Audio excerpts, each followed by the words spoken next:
World War III is the beginning because America is talked to Iranian is just why na mag-surrender daw ang Iranian sa Israel. Pipigilan daw ng Amerika. Pero, Iran is a difficult diverse Muslim is a kill in our ever since history of to raise for troubling experience were counter Asian international. So it's very difficult kasi ang mga Muslim ang version talaga nila namumugot sila ng ulo.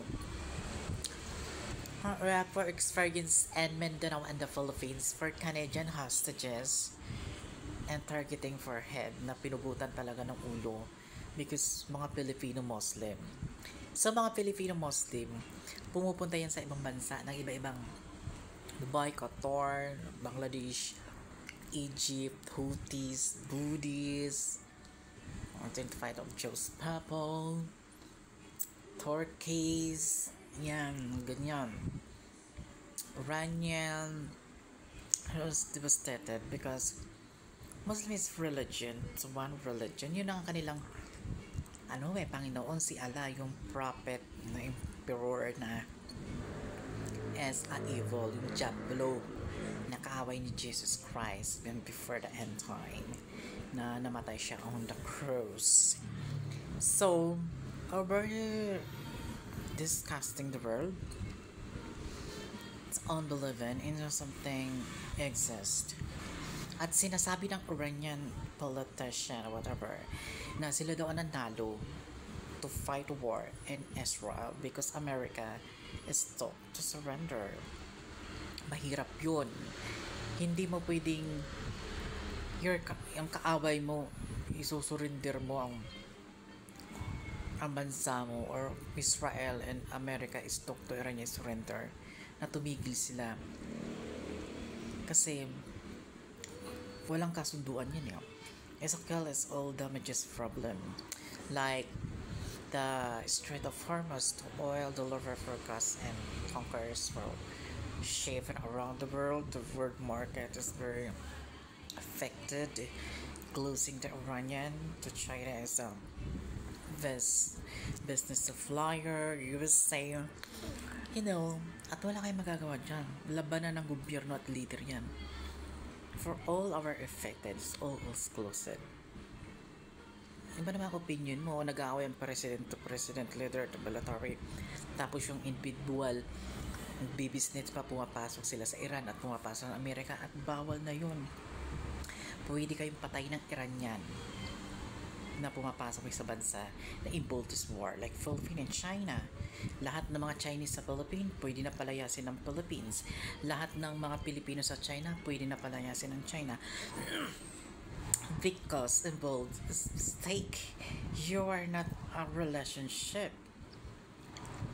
Kaya pag nangyari yan, sumuko ang Israel at Amerika at ang Iran ay hindi sumuko at kayo ang sumuko, sigurado uulit-ulitin yan because that's right for evil and stay for handle for put the world for run and leader because ito na ang panahon at nakapasok na siya and kill and believe.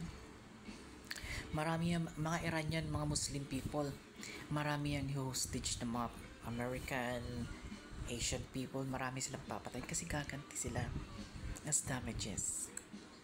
Kaya sa isang World War III, pag nangyari first, straight to good war, and I know it's not beginning, but it's good, it is very slow motion war, masyadong mabagal, pero malagim ang gagawin ng mga to for targeting your city to public explosion.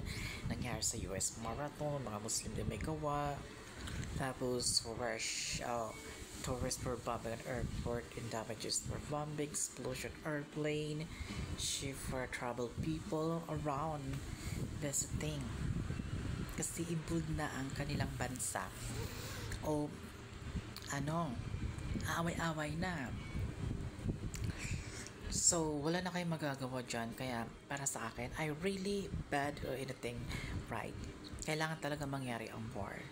Like Philippines and China and Taiwan dapat mangyari kasi chains state military, state people, state leader.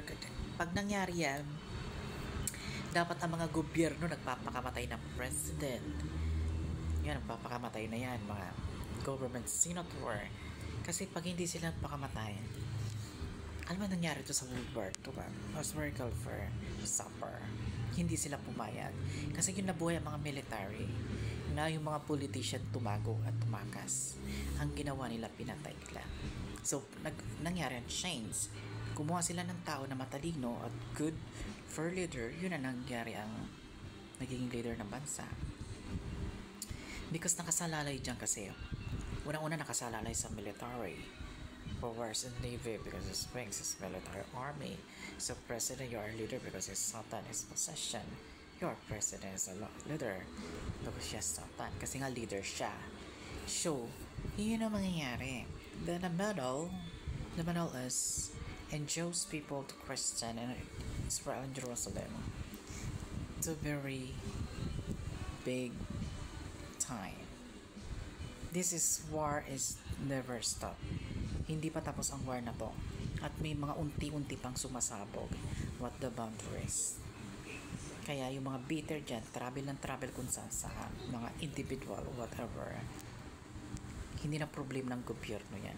Problema nyo na yan. Kasi wala kayong magawa sa buhay. Kundi magpakitang kayabangan what going to rich and relevant, elegant someday.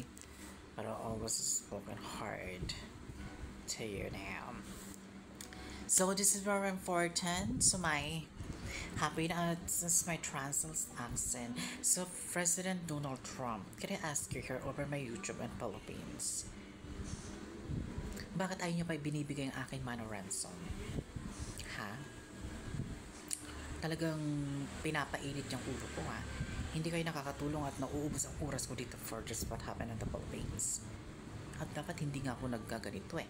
Hindi ako nagtatrabaho, nag-i-enjoy ako for and the trouble kung saan man ako mamamatay sa Indonesia, Malaysia, kung saan problema ko na yun at katawan ko yun, hindi nyo katawan yun at wala kayong karapatan mag-control at mag-abandon sa akin in this earth. I am going to the old life in heaven and hell in this earth. Dahil kagagawan nyo, I'm not died. Bakit naman ako mamamatay sa walang kabuluhan? For the reason why, not my option. My died self is my pain.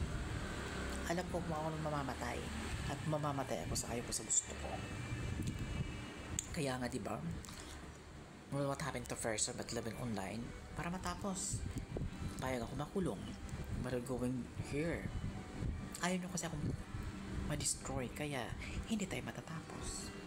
So, follow to my YouTube channel and click now subscribe. Thank you.